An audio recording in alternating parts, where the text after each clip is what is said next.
take a second to talk to you guys a little bit about horizontal or hoe stack. So as you see in front of us, you'll have our circles are our offense and X is our defense. So when we look at this in an offensive way, we're actually looking at having our, if we can, an ideal situation is where we have our handlers. Handlers right here are worried about throwing. That's their main function. They're also only really worried about making decisions. So they'll move a lot, things like that. They're allowed to go wherever you want back here in this back section. We'll talk a little bit more about how the movement works for them in a little while. But your main job is to throw the disc down to the cutters. Cutters, your job, you have 4 of you, your job is to cut, and you're going to cut in and out. So you can cut in and then fake and then go out and then fake and come in, or you can go fake 1 step, 2 step, and then go deep. But you have to come back to this middle. Usually this is about 15 meters away from the handlers. What I always say is you can cut in as far as about 5 meters. You can never come closer than this. There's a couple of reasons for this, but you need to just get used to, if you're a cutter, you're like, hey, I'm not a handler, I'm not gonna throw like that, I'm gonna cut. You go within 5 meters and then you clear out. If you need to rest, you're tired, you stay back in this about 15-meter area, that's where you keep. So if you cut deep, you can't just stand back here and wait for a couple of reasons, and we'll speak on that a little bit later, but you have to rest only here. All right, so then from there, if you look at this, actually there are sections where you're allowed to cut. So this cutter 1, the sideline would be over here on the side. You have 1/4 of the field. So that means that you have from here to here. And so like here, I'm gonna draw a line for you real quick, just so you can see. So we're here, I'm trying to get a thicker line for you. Yeah, actually, that's fine. Okay, so, not enough. So we're gonna take our line, and there's a 4th right there. It's not gonna be a straight line, sorry guys. Take our 4th, and then we're gonna take this 4th, and then this 4th is the last one. So me as the cutter, I can cut in and I can even be a little bit off my line, but I never want to come all the way to the line. I can cut in and cut out. I can cut in. So what happens is, look, if I make a mistake, we both cut in at the same time. Now there are 4 people plus whoever's here, right? So it's too close. So we need to work together as cutter 1 and 2, really, to make sure that whoever goes in, let's say this one goes in, you need to be going out. We're giving options to our handlers to throw in close or to throw deep. If there's a section where you can just throw it, huck it. Same thing here, 3 and 4 kind of work together. So when 3 cuts in, then 4, you're gonna cut deeper.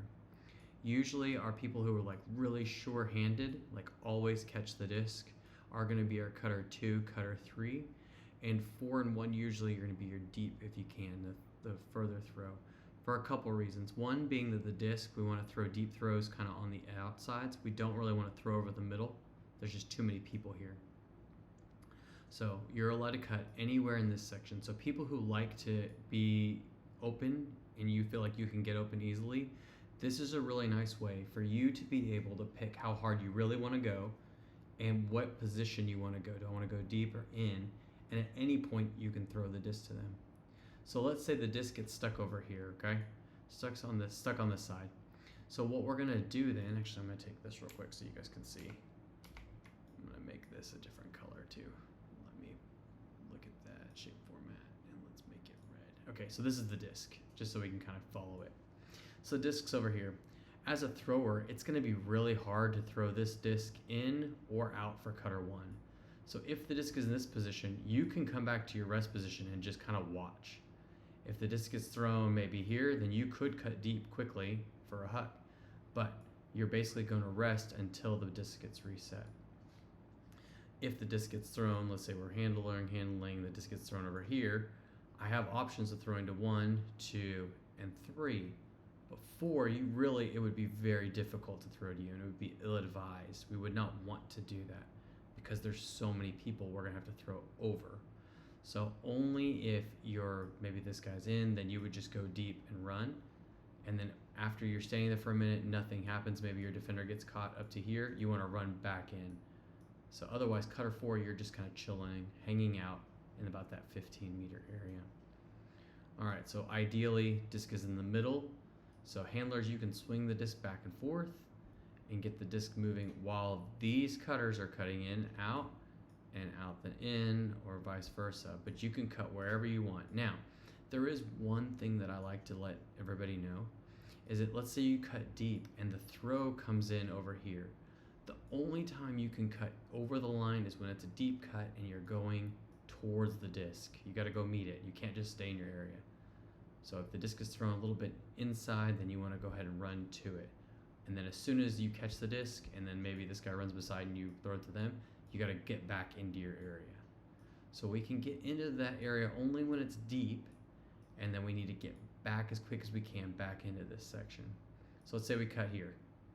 All right, cutter 2 cuts in, and the disc is thrown to him. So what do we do now?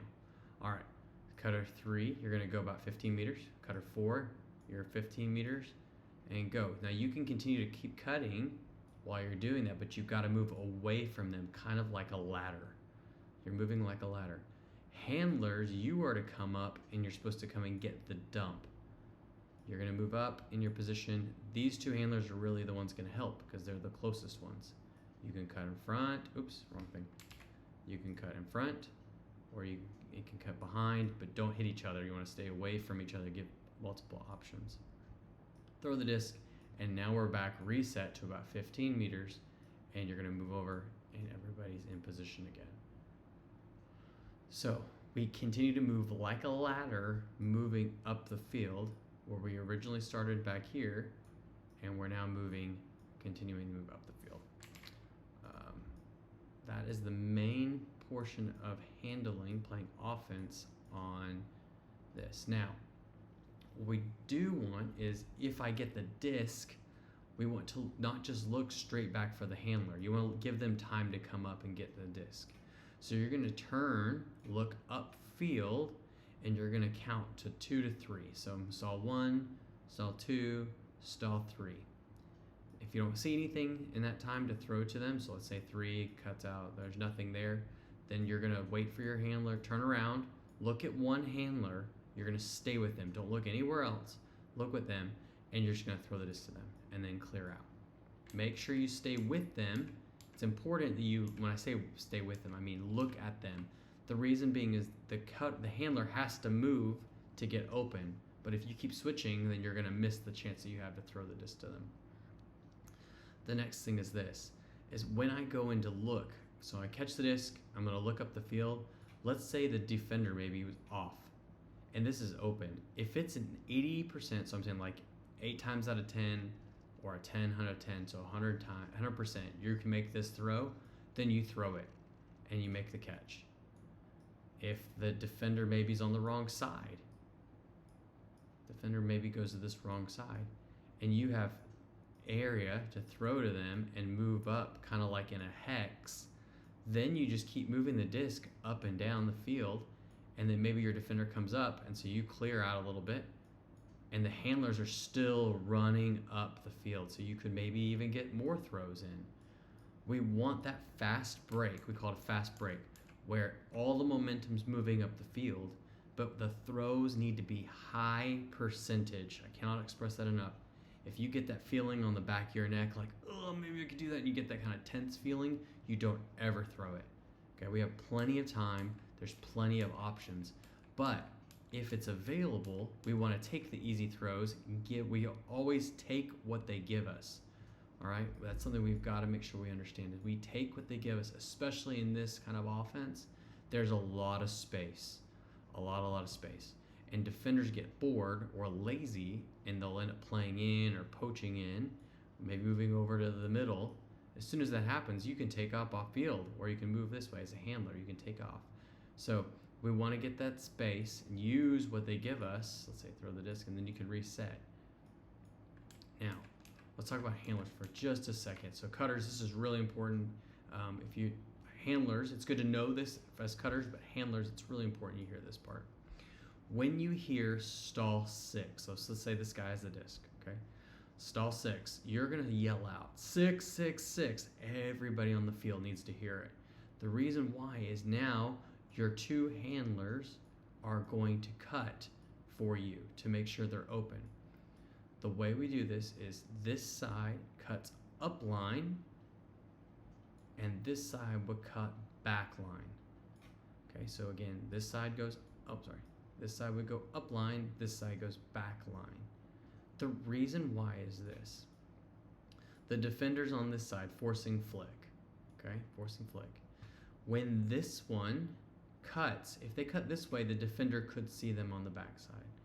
But we want to get the space, so if we go up line, the defender's back is towards them, so they can't see that there's an up line cut. So there's a higher chance of making this throw. We want that. So cutting from this side. This side, you can see them the whole way, and so you can watch them go behind, and it's an easy little toss to them if you had to. So this one's not open. Maybe the defender played really good defense. You can just toss it back to them. As soon as it gets tossed, we need to clear out. So since this one's already going, I would say go over to here. Defender's going to follow you. This one stays because they're going to have the disc, and now this one you got to clear out and get to the side. Okay, we got to clear the side. We want to kind of get behind or even with the disc. Don't stay up in here, because what happens if we do that? If we stay up in here, and let's say the defense is like this, disc's on this side. Now if they poach, there's a lot less space. But if I move back here, they have to stay with me, otherwise I can move up the field or go into a place where they're not at. So we're here or we're behind them. This is the basics of horizontal. Again, there's a lot more to it, but I want to make sure that we understand just the basics of the cutting into quarters. So we have the fourth to the field, 1, 2, 3, 4 lanes, or we call them roads sometimes, 4 roads. I don't cross into the other person's road. I can go in and out. When the disc gets thrown, let's say it goes to here, everyone needs to clear out, and you can run. You can continue to keep cutting because you have an option of getting thrown to, and the handlers have to quickly move up the field to get set up, because we want to either throw up here to the upside, or we're going to dump and continue to keep cutting in and out over here. This allows for us to do work like a ladder, moving up and down the field. Handlers, your job, you can move wherever you want to. You can move wherever you want to. So don't feel like if like this guy just poaches in all the way in front, you take off. I don't care. You can go where you want to. If you do this and you get D, or you get someone switches or whatever, you've got to get back and get to position. But if you feel like you have it wide open, just take off. You take what they give you and you keep running. All right, that's all I have for horizontal right now. There's tons more, but this will at least give you an idea of how we would play offensively. Now for defense, we want to play in this position. We want our body between us and between our offensive person and the disc. Now you're going to have to make a choice. That's what I like about this offense, is they have to make a choice. You can guard here, which is forcing them to go deep. So maybe their handlers are not very good and they can't throw very deep. This is where I would line up. I would line up underneath and say, hey, you can't throw deep, so now you're going to have to cut through me to get in. If you feel like you're about equal to their speed or their ability, you play even with them. Now notice I'm on this side over here because I want my body between me and the disc. On this side, I'm over on closest to the disc with my body. Okay, so your butt, your rear end should be facing the disc, and you're looking straight at your offensive player. This is very important because a lot of sports we look at the disc or look at the ball. We don't want to do that. We're just making sure our offensive player does not catch the disc. That's our number one goal. Now let's say they have someone who's really good at throwing. Okay, there's some teams you guys probably know that have really good throwers. If that's true, then we need to go ahead and we need to mark like this. So we're further in. We're letting them have the inside cuts, but we're not allowing them to throw deep.